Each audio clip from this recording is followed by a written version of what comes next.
The $2 billion redevelopment of Regent Park is being watched with keen interest. In many ways, the project serves as a test for other social housing redevelopment projects. Joining us now for an update as to how things are going and what other jurisdictions can learn from this rebuild, we welcome John Sewell. He's the 58th Mayor of the City of Toronto. Greg Spurn, Interim CEO with TCHC, the Toronto Community Housing Corporation. David Hulchansky, Professor of Housing and Community Development in the University of Toronto's Faculty of Social Work. O'Neill Edwards, Director of Spanning the Gaps Access to Post-Secondary Education Program at Ryerson University's G. Raymond Chang School. That is one heck of a title, O'Neill. Good for you. And Martine August is here, who recently completed her PhD on mixed-use redevelopment in Regent Park. She did it at the University of Toronto.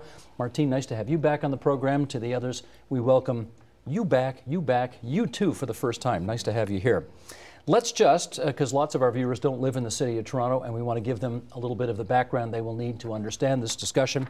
Sheldon, if you would, let's bring up these graphics. There's Regent Park in the red, 69 acres, Canada's first and largest social housing project. It's getting rebuilt. Now, if you don't know Toronto all that well, in the top left of that picture is basically Yonge and Bloor. So we're south and east of Yonge and Bloor, arguably the city's most famous intersection. This is a downtown community bordered by River Street on the east, Queen Street on the south, Gerrard Street on the north, Parliament Street on the west.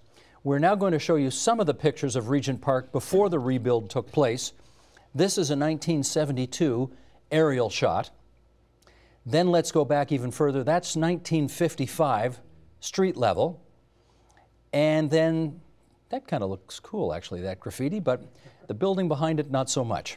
Regent Park had fallen into significant disrepair in recent years. And now, Greg, I'd like you to start us off by giving us a sense of, that was then, what is now? What are you trying to do there? Sure. We're redeveloping Regent Park into a mixed-use community and replacing all of the existing rental housing that exists on the site today. Mixed use means what?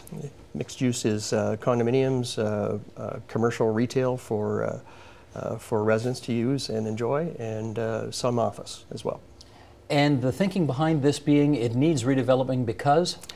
As part of our portfolio, we have about 2,200 buildings in the city, and more than half of them are more than 50 years old. You're public housing in Toronto, basically. Yes, we are. And so when we look at the repair backlog that's there and needed across the portfolio, we've also looked at different opportunities to revitalize some of our neighborhoods. We picked Regent Park to start with. It's 2,083 rent-geared to income homes. We are about halfway through the revitalization now. We've relocated 1,143 families, of which about 100 in Phase 2 are waiting to move back. So we should just clarify here. People who lived in Regent Park moved out, had their homes rebuilt, and now you're moving them back in? Yes. Okay. Some were able to stay within Regent Park, but the majority did move out and have moved back. So the Phase 1 residents have moved back. There's about 100 families in Phase 2 waiting to come back. In that phase, we have just completed and occupied a new rental building. There is another one under construction right now with occupancies there starting by January.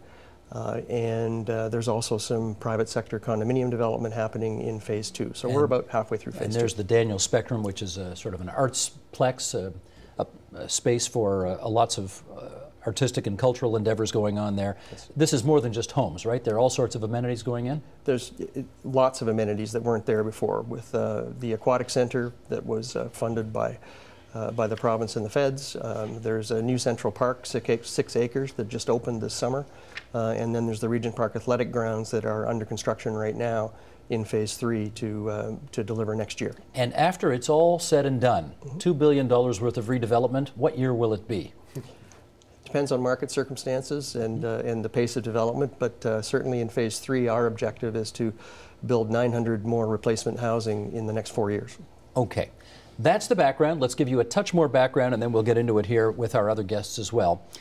Let's look at some of the numbers. Over the next decade, TCHC, that's Toronto Community Housing, will require $2.6 billion to maintain its existing social housing stock of more than 58,000 units. At the end of the year 2013, the wait list for subsidized units in Toronto was more than 90,000 households, more than the number of people who currently live in TCHC buildings. So let's talk about this public-private partnership as, in this case, the process by which things are getting done. John Sewell, come on in here and tell us whether you like this process of trying to redevelop a neighborhood that had fallen on very tough times. Sure. So what they did was they pulled in a private developer, the Daniels Group, which is a very eminent developer in Toronto, which has done more socially progressive stuff than I think most other residential developers. And they said, you do the development. You build some housing for us, you build some housing for yourself. And that's the way we're going to actually create a new neighborhood. And as I understand it, they get to make those decisions on all 69 acres in the whole site. And I have a real problem with that. My experience is with a development in Toronto called the St. Lawrence development, which we started in the mid-70s. Where is it? And it's down by the St. Lawrence Market to the south of Regent Park. It's not as large. It's only on 45 acres, not 69 acres. But it's a really interesting development where what we did, and this was the city that was in control using a federal and provincial housing program, is we actually said, okay, we're going to divide this site up into a whole bunch of development blocks. And one developer gets to build in one development block, and that's it. This idea that you'd have one developer for the whole of the site, we said, no, not on your life. We're going to use a whole series of developers. We're going to lay down some guidelines to make sure the housing all fits in together. And so, why is that preferable? Well, I think it means you start to get much more choice about actually what's happening. You aren't sort of caught with one person and their style of doing things and how things are going to happen. So that as circumstances change, you can actually make a change with these different kinds of developers. And we use social developers and private developers, a real mix in order to get a bunch of housing. We had some other rules too, which really began to change the way we did development, where we're saying we're mixing low-income people with medium-income people. And that is not something that's been done in Regent. And I think probably the developer says, wait a second now, these middle-income buildings, we're going to keep them separate from low-income people. And so I think when you're into a private-public partnership, you get caught in that kind of stuff, and I see that as a problem. O'Neill Edwards, what do you see in terms of this private-public partnership as either the way to go or not the way to go to redevelop Regent Park? Well, I've worked in Regent Park for over 10 years through the Pathways to Education program when it first started up, and you have to sort of figure out what was the means. And there was nothing else there, and what was the cost of actually, what was the alternative? The alternative, as I saw it, was the fact that nothing was being done. I went into some of those units, and if my family had to live there, there's no way that was going to happen. I fortunately have the resources, to be able to afford something else. So I actually like what happened there because something had to be done. Just tell people, again, for the people who are watching us from outside Toronto, what was Regent Park like? Talk about what life was like there before the redevelopment. Well, I can tell you this. When I first came on to Regent Park, I came on when what was called the year after what was called the Summer of the Gun. Over 9 murders in the community. And that's where, like Caroline Acker from the Regent Park Health Center, the founder of Pathways to Education, started this program. And that's where I came in and started to understand what was happening in the community, because I was like anybody else. What I read, I grew up in Brampton. What I read about Regent Park, when I phoned my mom and I said, oh, I'm going into Regent Park to do this thing, why? Why would you be doing that? And because it had a reputation for guns and drugs and gangs and all of that. But you know what? There's a real community there, and people actually care. They wanted something else. They just need the tools and the resources, and they need outside help, be it the redevelopment, to really start to make effective change, and the opportunity for their ideas of what a community could be like to be brought forward. David, what do you see? I happen to have been a graduate student in the early 70s in Toronto, studied St. Lawrence, wrote some reports on them. And the contrast is this, different times. John, when you and City Council began doing St. Lawrence, there was the launch of the federal, with some provincial support, social housing program, co-ops and nonprofits. That eventually supplied 20 to 25,000 new social housing units per year, and socially mixed. They weren't 100% rent geared to income. And the public housing program, the units that you now manage, that program was being faded away at that time. So very different times. So when your council went to do St. Lawrence, they had pretty much an empty site that the city largely owned. And half the buildings there are co-ops and nonprofits funded by the federal government. And the other half were sites, as you said, for condos and rental and other developers. But just so I understand, you're saying those conditions are not in place for Regent Park? Right. Then we jump now to 10 years ago and now is what do you do in Regent Park and what do the residents do? The residents wanted something to happen and tried many times to have something happen. Do you keep the buildings or not? Do you keep that old site as it is or not? But you had no federal or provincial support to do anything. And the asset we as a city have is the ownership of that land, Regent Park. So then I'm not sure the city had the money to do what you did in the 70s, that is to redevelop Regent Park gradually without some kind of big consortium. And I'm not quarreling with that. That in fact we had housing programs back in the early 70s and 80s and early 90s that we don't have now. The feds and the province have gotten out of those programs. My problem is making a decision that you're going to turn over the whole site to one developer. I have no question, you've got to work with private developers, I have no question. But you know, one of the things you could do is you could say, oh, by the way, we're going to sell you this hunk of land right here, and here's the kind of things you're going to build, and with the money that we're going to make, we're going to actually do something else here. But turning over the whole site, and the point is that we've done this now for the Lawrence Heights project, which is 100 acres of land in the northwest part of the city, again to a single developer. That's the quarrel that I have. Sorry, I have to disagree with that. Lawrence Heights, for example, we've done a developer commitment to the first phase only. That's 100 acres. We've only committed 25 acres to that developer. And the whole idea of it is to work incrementally, phase by phase. Similarly in Regent Park, while we did say to Daniels, we think we'd like to have you there for all of Regent Park, what we actually did was the contract showed from phase 1 to phase 2 to phase 3, the contract is very different from each of those phases. We renegotiated with Daniels at the end of each of those phases, while TCHC acted as the master developer of Regent Park, and we still do today. We do the streets and utilities, and we sell individual sites. Well, I think that's terrific, but I'd love to see some more players. That's the point I'm making. You know, phase 1, 2, and 3 in Regent, we've got one player.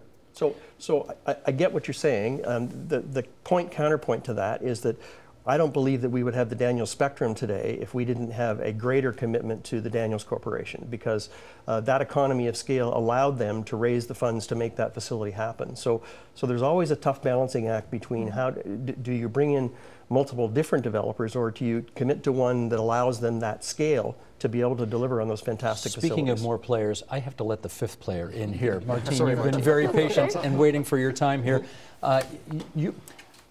A lot of the philosophy behind this, I gather, is to create a safer, healthier community. From what you see there today, is that happening? I think there's some improvements, of course, that come from investing in public housing. And in my work as a scholar of housing, this is what I'm all about. I think this is what we need to be doing, investing in housing for low-income people. I'm not sure that the way it's being done in Regent Park is the best way to go about it. So the positive thing is that there's money going into that community, there are new houses getting built, and there is now investment in facilities and services like the ones that you mentioned at the top. But the question that I'm asking in my work is, how come we can't have that type of investment in the absence of a kind of state-driven gentrification plan in Regent Park? How come we can't have that type of investment for the sake of the people living there for themselves without having to build 5,400 new condos in that community, dramatically intensify it? I'm asking if we're going to be investing $1.1 billion is the figure that I'm familiar with, but now I hear that it's $2 billion. If that's going to be public money going into that community, I don't think that there's a need for a private partner, and I'm not sure that there's the need to privatize that valuable asset that we have right in downtown Toronto. Do you think the public trusts the public sector enough to do this, or does it have more confidence in a private developer, which does this thing for a living after all, to make it happen? I don't think that there's any reason not to trust the public sector.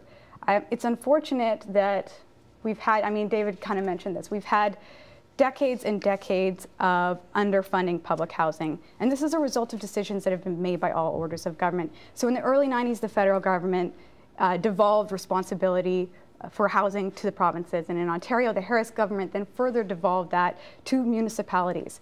Subsequent provincial governments have not, they've just gone ahead with that. They haven't tried to rescind it. The city hasn't done too much to help out either. I mean, they've cut TCHC's budgets. They're pushing TCHC to become more efficient and then taking money away at the same time that TCHC is trying to find these efficiencies. And so what we have in Regent Park is a human-made problem. I think that if we had a commitment, if our politicians had a commitment to fixing public housing, we could do it. We could find the money. There's money there to do it. It's a question of political priorities. So I think we need to find the 2.6 billion that we need to fix the rest of the asset base of the company. The housing in Regent Park is not part of the 2.6 billion. So we need to find the money somewhere. The private sector partnership has allowed us to leverage the value of the land through intensification, and I'm sorry, Martina, I have to argue with you about gentrification. I think it's intensification, not gentrification, because we are bringing all of those people back. We're replacing every one of those units that we're tearing down. But the partnership is allowing us to afford to replace that housing. So more than half of the cost of the replacement housing comes purely from that intensification process with the private sector. So yeah, I don't want to quarrel with intensification either. I mean, to me, what's interesting is if you look at St. Lawrence, it's at 100 units an acre. That's the density it's built at. Regent Park is only 65 units an acre. I mean, one of the arguments I was making when they were talking about the plan is should be denser.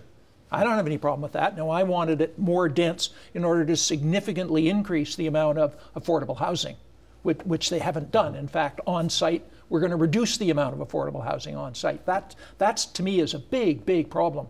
Is the future of the neighborhood, though, better secured if you can get, for lack of a better expression, higher income people to buy condos in the area?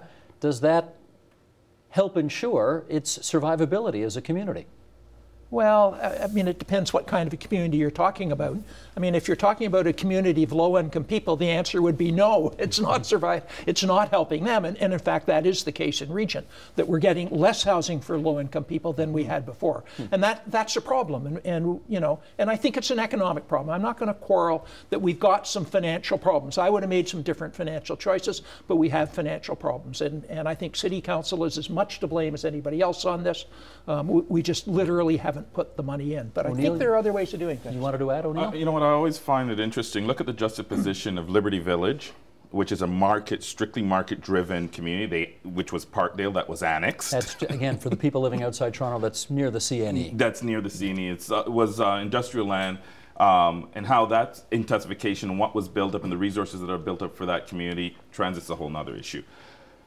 Then you look at the Regent Park and how it's been built up, and what's very interesting that you mentioned there was that the fact that you said there's be units for everyone that wants to return, because I'll tell you, in the community there's a rumor that if everybody wanted to return, there wouldn't be space for them, and the numbers that I saw didn't necessarily say that. You know, so that's my sort of thing. And then the next sort of phase is really, as we talk about this, is to remember that we're talking about individual people, individual families, individuals' lives that are interrupted through the displacement and then the coming back and then trying to integrate themselves back into a community. And one of the funniest things that when the redevelopment started and the students and the young people started coming back, and the family started coming back in the first unit, and then you had the towers that had the market rent, and people started jogging in the community, right? Which was very different. People didn't normally just run in the community, so to have this new phase of individuals jogging was a whole cultural shift for people to understand where are they going, why are they running? And just all of these sort of things to take into account. Gotcha. David, you wanted to add? Well, again, these things are the art of the possible. So in the climate of the 1990s to the present, there is very little federal provincial money helping you out. Rehabilitate. And remember St. Lawrence, what, 3,500 housing units, half of them social housing. it's all new housing on the site, and half of that is social housing, and that's all new added to the social housing stock. All we're doing in Regent Park is finding a way to replace 100% of the 65-year-old buildings right now.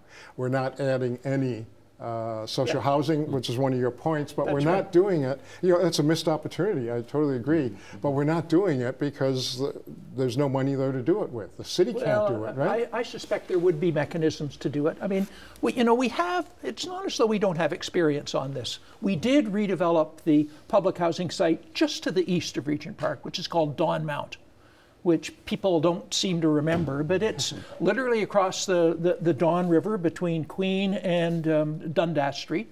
And it was a situation where the building was falling down. It was much smaller. It was only 235 units or something like that.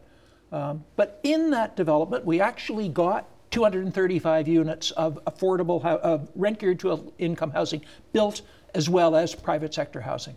So it's all there. We built it in a way that meant that half the people actually stayed there while construction was going on, and they could move into the new units, and then the other people followed in. So it was a really good and simple, straightforward way of doing things. And I suspect if we had decided to look at Regent Park as a series of opportunities, 7 or 8 different opportunities, that in fact we could have done something better. Let me follow up. With the phasing that Greg talks about, we can get it right by the time we get to phase 5, but gee whiz. Well, let me follow up on services, because once upon a time, there were no supermarkets, there were no banks, there was no nothing there, if you want to talk about ancillary services. Taxi drivers didn't want to go in there, TTC bus drivers weren't thrilled about driving through there. That's all changed. There's a Sobeys, there's a Royal Bank, there's a Tim Hortons donut shop there. And from what I've been told, the people who are getting the jobs there are the people of the community. I've been told that. If somebody wants to tell me otherwise, that's fine. Martine, is that not all to the good? I think that the narrative that Regent Park was this physically and socially isolated place with no stores and no opportunity was a little bit overblown. That narrative has been really useful to justify the redevelopment in the public imagination. But in fact, it's kind of bizarre if you spend time in Regent Park to argue that it's physically and socially isolated. I mean, Parliament Street is filled with stores. People who have been relocated from Regent Park drive back to Regent Park to shop at the old stores on Parliament Street that serve their ethnic communities.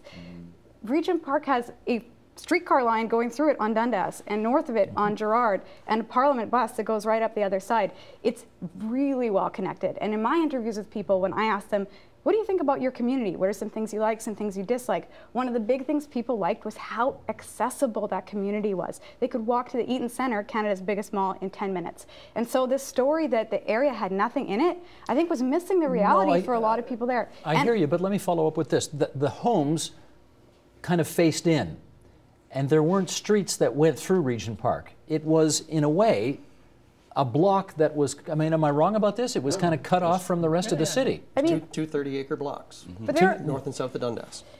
If you'll allow me, streets did go through it. Dundas goes straight through it. Pashler goes through it. Regent goes through it. You know, there's lots of streets that go through it. You can drive to many of the buildings there. I'm not saying that this is the perfect urban design, but the argument that it's impossible to find a street address in Regent Park or to drive through Regent Park has been completely overblown. And this wasn't a big issue that came up in my interviews with people that I spoke to while they were still living in the community. There wasn't a, we need streets through this community. It's a popular story. It's very popular right now because this is it's the hot idea in planning and design right now. We need to have streets. It needs to be grid pattern. Let's listen to Jane Jacobs. But in fact, there's lots of communities that have a similar design to Regent Park.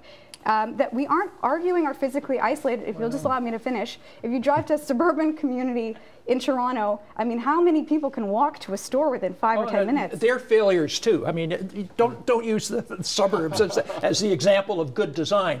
In fact, being a person who's basically lived in and around Regent Park since 1968, actually, I think it's fair to say that when they designed Regent Park and didn't put a single through street through it, that was a big, big problem. There are three streets on the top and bottom, but not in the middle. Sumac and no, it's in the middle. Sackville streets were both dead-ended in the middle.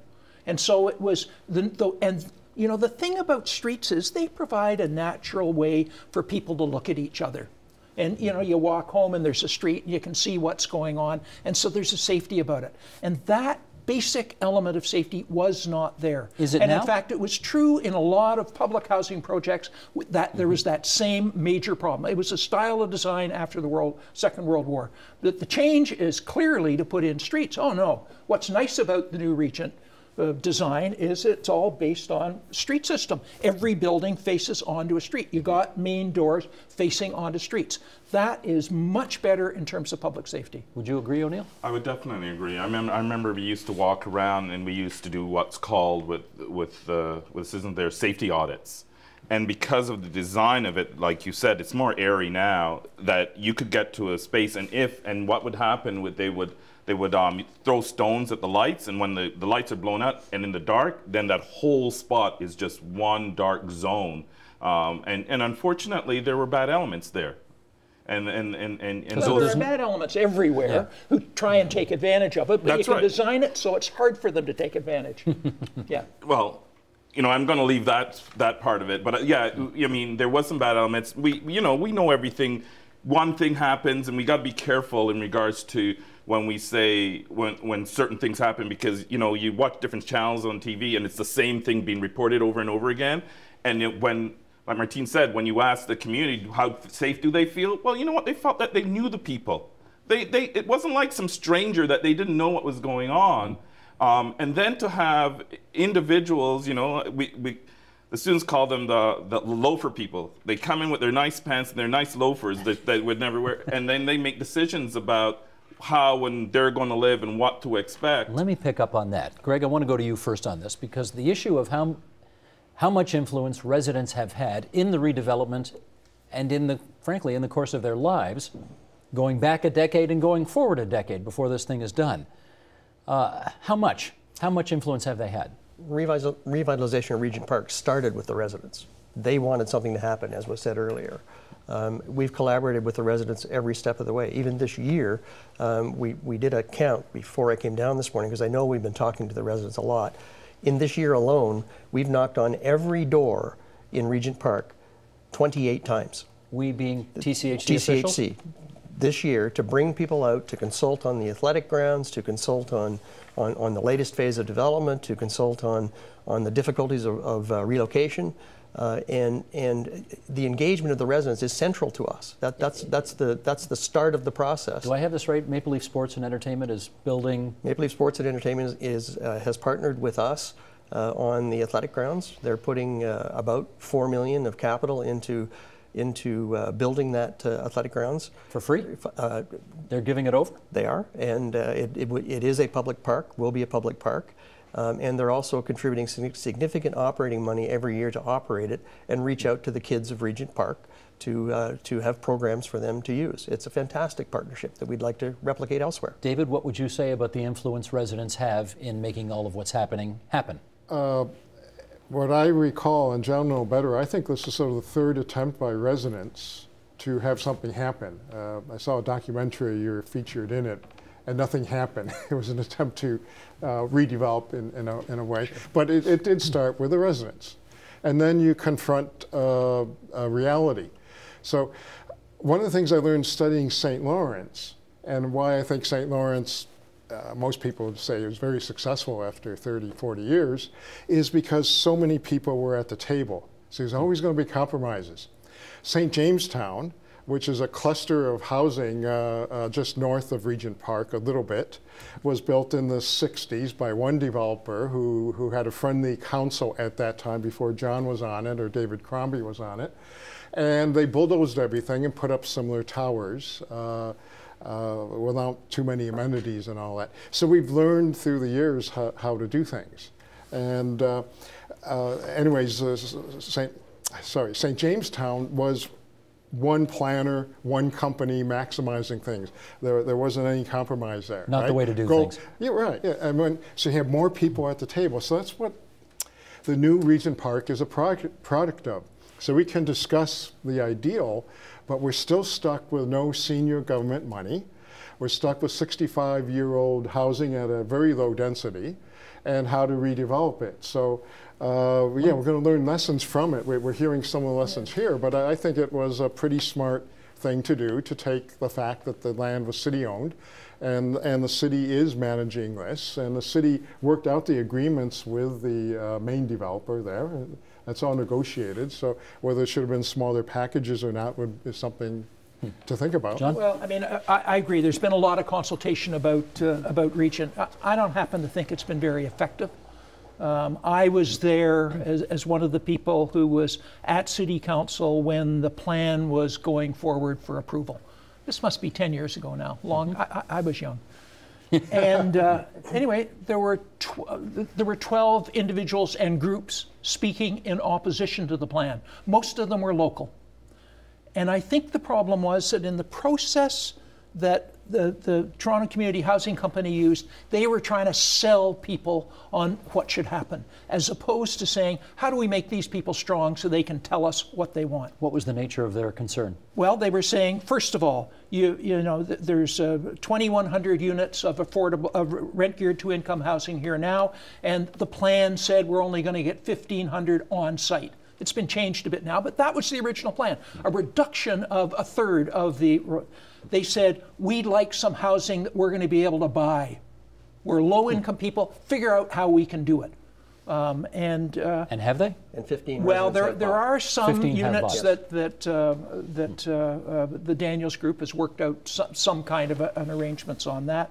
But they were the two big things, and I think they're important. I mean, other people were saying we've got to have an increase in the amount of affordable housing, not just a replacement. We literally have to have an increase. So there was in fact some significant opposition at the time, and I think it's because, well, there was a big process involving a lot of people. People weren't engaged in a way which made them strong. And when you're talking about St. Lawrence, what it was, we engaged people so they were strong. What do we want? And so they were in a position saying, we won't agree to that. And that didn't happen in Regent. That's a problem. Sure, Greg and then Martine. I'd like to step in on that one a bit. The plan that was approved at that time doesn't exist today. That plan has changed significantly over the time period to where it is today. There wasn't an athletic grounds. There wasn't a Central Park. There wasn't a swimming pool. There wasn't a Daniel Spectrum. All of that has happened as it has evolved over the years. And today, we're at the point where we are replacing all 2,083 units on site. That's not true. We are increasing the density. No, you're taking some units and putting them somewhere else, off-site. There's a couple of buildings off-site. Off-site, yeah. And it's a combination of affordable rental, rent geared to income, and market housing. So it's what I would call a much more normal neighborhood with a healthy mix of different people who live there. Martine, how would you rate the power of the people to influence what's happened here? I'm going to go with John on this one.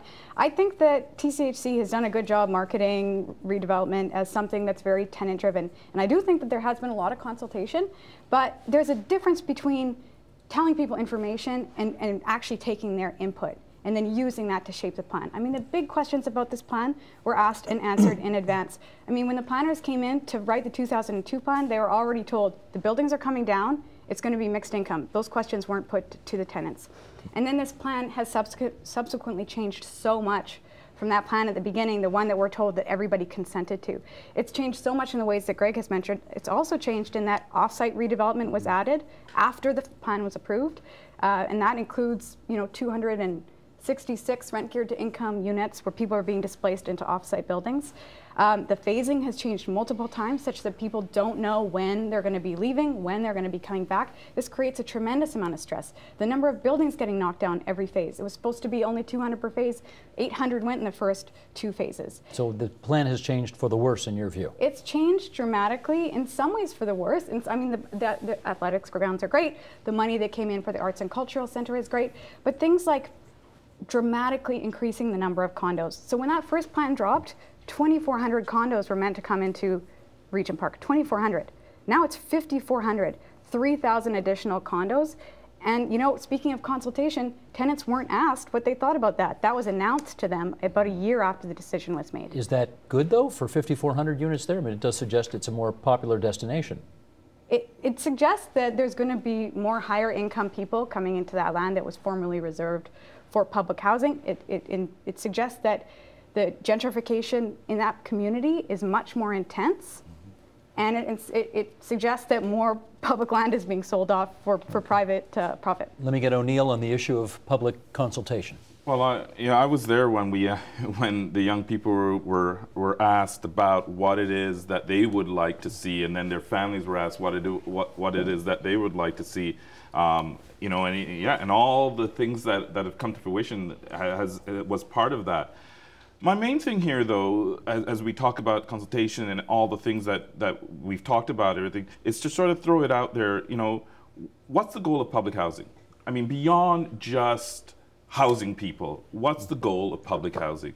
And then we have this mammoth 10-year, 15-year, 20-year building. We now have young people that started high school, graduated from high school, went on to apprenticeship or whatever, or college or university, finishing, and they're looking for employment where there was true opportunities. And that's really what I wanted to say, that I heard loud and clear were opportunities for employment and educational growth. That's what I heard. In the neighborhood. In the neighborhood, you know, and I thought, oh my God, and I know it's being done, and I know the paint box and what they're doing there. I know there's stuff going on, but explain. We haven't talked about that yet. What's the paint box? The paint box is a restaurant there that actually hires and trains from chef to serving staff.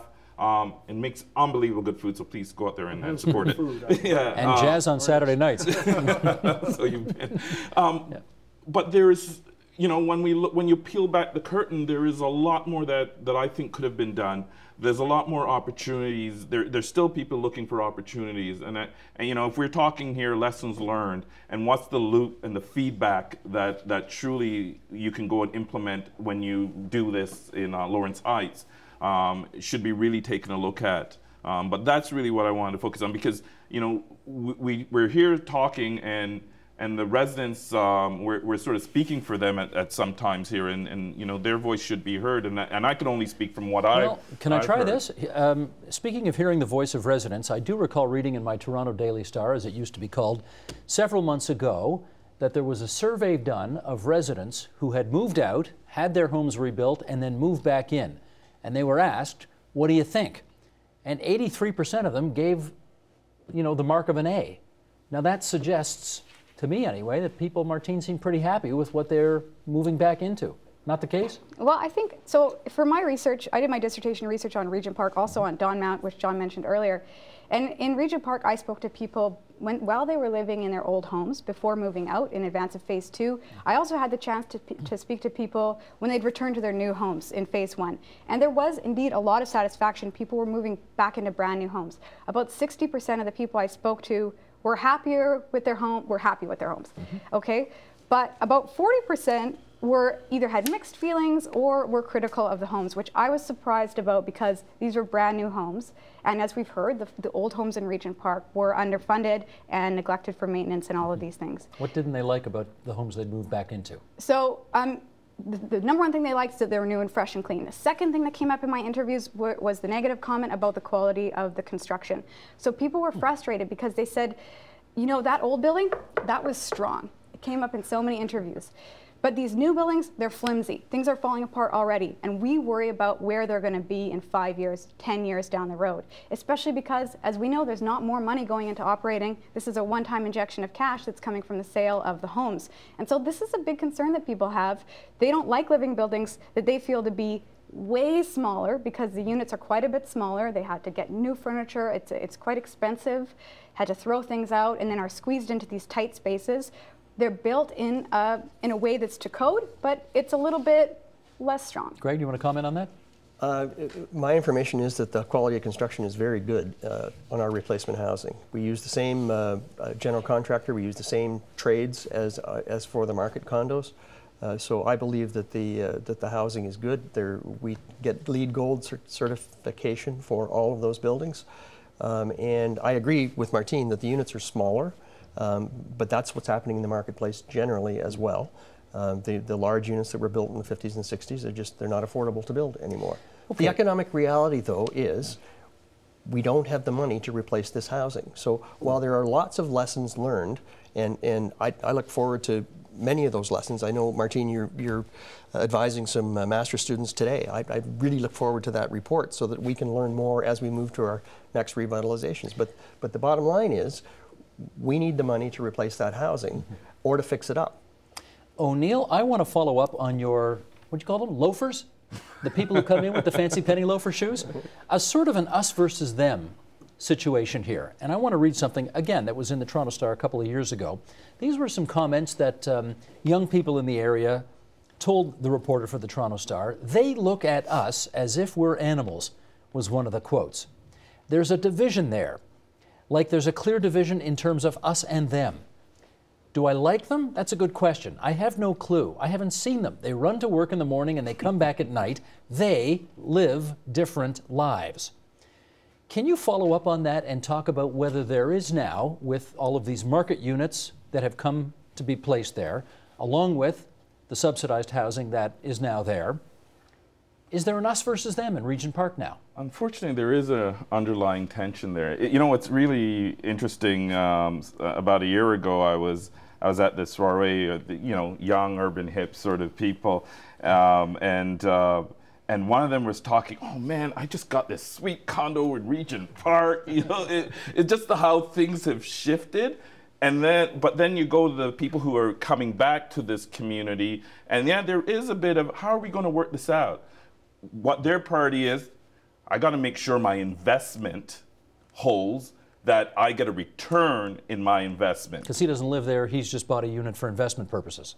Well, no, that person actually lived there. Well, they did. But there's also that part of it too, right? That people are bought these to rent them out, and then you have the other people who are there, and they're concentrating. How am I going to make this really part of my community?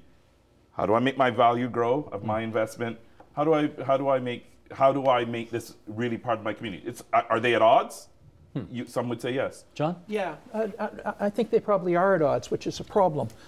Going back to St. Lawrence. In St. Lawrence, we tried to say lower income people, middle income people, going to live in the same buildings. Yeah. And we actually had a mechanism that allowed that to happen. Do they not do that in Regent Park? No.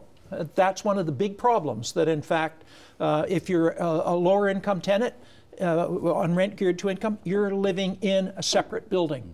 In fact, they've actually divided up the buildings. There's one that has children and one that doesn't have children. Well, I think that really makes a separateness. And that's a problem. If in fact if there were co-ops, so just to use an example, where they're all on the board of management trying to figure out how to do things, they actually have a common interest, which is very, very helpful. And that, I see that separation, that's a big problem. I know when I was on the planning committee, I think that was the straw that broke my back, and I just said, that's it, I'm getting out. Because we learned in St. Lawrence that what you want to do is you want to mix income groups. You don't want to keep them separate. Can I just ask Greg about that? I had thought, maybe I misheard, I had thought that of the new tall buildings going up, where there are going to be both units that would be just sort of regular commercial units anybody could buy, and are they not mixed in with rent geared income as well? Not within the buildings, they're not. Not within the buildings. No, the idea of it is that you could walk through the community and look at a building and not know whether it was a building that had rent geared income folks living in it or private condos. Is that a mistake then? But I think it's part of the evolution of the model. I would like to see us move towards that kind of mix. I think we got to mandate that kind of mix. That's the problem, because it's not walking through the community, it's the psychology of the people who are living in it. Those people over there, that's that low income building. Watch out for them. Or the low income people say, you got to watch those loafers over there. But if you think about it, the revitalizations, it's been going on for about 9 years. Really, we're only just at the edge of that new community. There's no sense of real community yet, because we're building a new community. So I think it's premature to judge that people can't mix with each other. If you look at the different facilities that are there with the pool and the park and the athletic grounds, I think give it some time and you're going to see the natural evolution. Just let nature take its course. People will mix because it's a normal neighborhood. David? A little bit of an unfair comparison, because again, St. Lawrence was built with the new social housing programs, the nonprofits, and they're socially mixed. They weren't 100% rent geared income, 100% desperate need. It was a mix of need in there. and was criticized for that at the time, you recall, right? Subsidizing people who don't need to be subsidized, maybe. But remember, half of St. Lawrence is the socially mixed housing, and half is market housing, and it's market housing, and they're all separate. Regent Park has the problem because of no senior government support, so they're replacing 100% of, I think it's 100% rent geared to income, isn't it? Yes. Yeah, it's not socially mixed social housing, it's 100% need, subsidized if you housing. will, right? Affordable rental in there as well. It's a buffer. Yeah, okay. But then, and they're in their buildings, and the market units are in market buildings, and... But is that a mistake to not have everybody living together in everything? Remember, I think Regent Park is a huge missed opportunity because we had no federal or provincial participation. I know you keep That's beating all. that drum, but, Well, but we that's are a where we, reality. I agree, but we are where we are. The federal government's but decided to get out of housing, and they're not going to get so back then I'll in. answer your question, and I'd like my colleagues here to see if you agree. In 10 years, 15 years when this is completed, will the new Regent Park not be a great place to live for everyone there? I think it will be, Martine? rich or poor. Martine, do you have any doubt that There'll by be the time... that gap. There'll be that gap. But that gap exists throughout the city and throughout Canada. Can we pick up on Greg's comment? In 10 or 15 years, when this is all done, will you have a new community where rich and poor mix and live together and everything's hunky-dory? Well, I didn't say that they would necessarily mix and be hunky-dory, right? No, I was quoting Because him. society isn't that way. I was quoting him, not you. Okay. I grew up in Don Mills. get back to you. Hunky-dory guy. I grew up Okay. in Don Mills. And The first and planned community. walking through that community to go to school every day as a kid. Fast forward to today, I'm at my brother's place for dinner, and he doesn't understand revitalization. And I said, look, when we walk through our neighborhood to go to school, did you know that this building and that building and that building were actually Toronto Community Housing? He said, no, I had no idea. And I knew some people who grew up there. That's the point. It's a normal neighborhood. That's what Regent Park will be when it's built out. It'll be a regular neighborhood, just like the rest of the city. Martine, you agree? Well, I take umbrage with the idea of normalization in Regent Park. I don't think there's anything abnormal about low-income people living in public housing.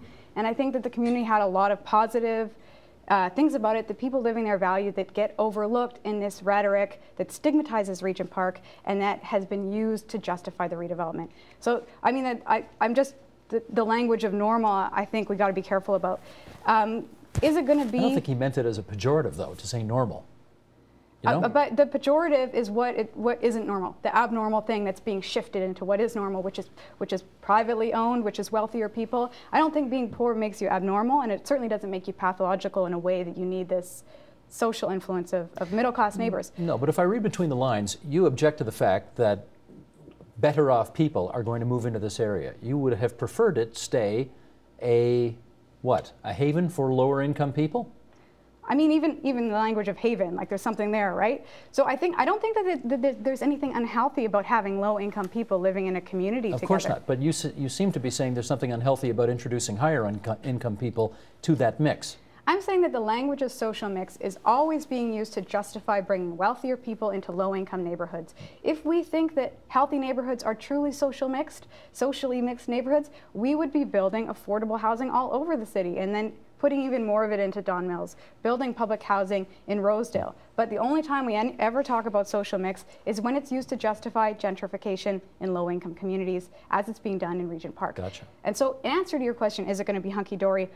I truly hope so, and I see some improvements in that community. However, because I've done a lot of research on this, I do worry about it to a certain extent. I worry about the buildings, which is I know is a concern that TCHC also has, because they need more money to upkeep those buildings, even the new ones. And at a certain point, there won't be any more land to sell off. I also worry about the social and political implications of creating a community that's starkly polarized by income. So having 75% of that community be new condos, or 73%, and now 25% of that is going to be rent geared to income social housing. That's going to dramatically alter the political landscape in Regent Park, and in some cases there can be antagonism in that type of situation, which I worry about, and I worry about the voice of the lower income tenants in that new mix. Interesting. Okay, I have always wanted to ask you this. You did the odd contrary thing when you were mayor of Toronto back in 1978. Did you ever try to get public housing built in Rosedale or Forest Hill? Yes, in fact, I did at one point in a place called Ardwald Gate. Where is that? The city happened to own some land off Spadina Avenue, just north of Casa Loma. And I said, okay, city-owned piece of land, good place to build some city housing, some city home housing. In a fairly swanky part of the city. I'll say it's a swanky part of the city. And in fact, the idea got shot down. By? By city council. Oh, so you didn't have the votes for it? Couldn't get it through? I didn't have the votes for it, no. And maybe I was right that that was inappropriate. I probably should have sold the land and used the money somewhere else to build affordable housing. They were different days. I mean, we were building an extraordinary amount of affordable mixed housing everywhere in the city. It was a very popular program, and we just ran with it. Yeah, there were some councillors who didn't like it very much, but in fact, we had a majority, and we just built and built and built. And gotcha. I think Toronto has survived on that extraordinary housing that we built. We've got just a few minutes left here, and I want to put a bit of an audible on all of you. There's going to be an election in this city on Monday, and I'd like to find out from all of you who you think the best mayor will be to realize the best outcome for Regent Park. I should ask the public servant first, but I know what answer he's going to give me. Go ahead, Greg. You want to weigh in on this?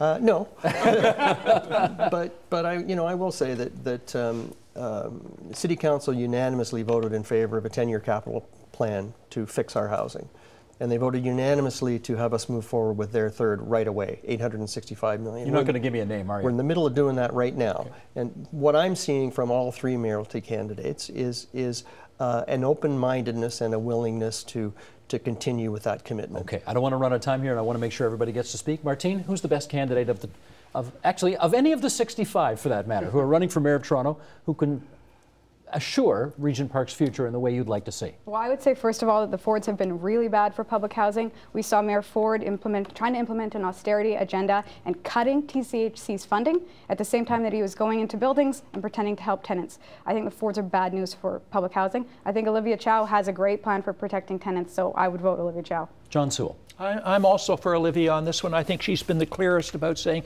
we've got to do something about housing. I'm disappointed that none of the candidates are talking about raising substantially more money from the property tax, which we have. The City of Toronto has the lowest rate of property tax of anybody in the Greater Toronto Area. And if we raised it right to the middle of all 17 municipalities in the GTA, we'd be raising an extra $400 million a year. I'd give it all to affordable housing. David Hulchanski. Well, Olivia Chow has been a councillor for many years. That's what she is going for her. We have a track record there, so we know how she feels about those things.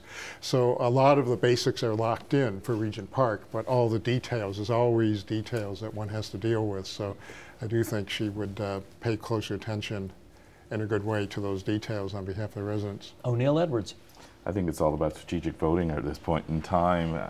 I love Olivia, and I wish her campaign was a little bit stronger and she was actually more bold than she actually is. And so do you do that and split the vote where for some miraculous reason Mr. Ford might come up the middle? So sounds like you're saying you're going to vote for John Tory. That's what it sounds like you're saying. I think he's saying other people should vote for him. No, maybe even saying that too. You know, So on that day, I'll make my decision in what's best for the city, and I would like to circle back and to saying that it's also the humanity of what we've been talking about today, and to also remember that we discuss all these things, but it does impact people's real lives. I hope we've made that point during the course of this program, that this is all about serving the needs of real people. Yeah. Would you agree we have? Yeah, definitely. Good. Okay. The discussions need to be had. Okay, good enough. I want to thank all of you for coming in. Greg, I'm letting you off the hook this time, but maybe on Tuesday next week you'll tell me who you voted for. Over on the left-hand side of the table, that's Martine August, the PhD. Congratulations on your PhD from the University of Toronto. David Hulchanski on the other side, also from the University of Toronto. Greg Spurn, the CEO, interim. Are you going to be the full-time guy, or are you just doing an interim? I'll throw my hat in the ring. We'll see. Okay. Toronto Community Housing. Former Toronto Mayor John Sewell on the right-hand side of the table, and O'Neill Edwards from Ryerson University, spanning the gaps. Access to post-secondary education program. You, sir, need a shorter title for what it is that you do. But we're all glad you came into our makeshift studio here in Leaside tonight and helped us out with this. Thanks very much, everybody. Thank you. Thank you. Support Ontario's public television. Donate at tvo.org.